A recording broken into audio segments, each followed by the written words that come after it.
Struggling to find Strikethrough in Smartsheet? Learn the exact 3-click method to cross out text instantly. First, open your sheet and select the cell. Then highlight the text and click the Strikethrough icon. Let's walk through each step.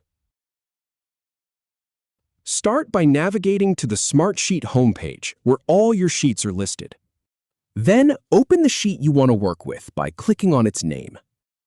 Double-click the cell that contains the text you want to strike through. Now, highlight the specific text you want to strike through, just the words or characters you need. Click the Strikethrough icon on the formatting toolbar at the top of the sheet. The selected text will immediately appear with a line through it.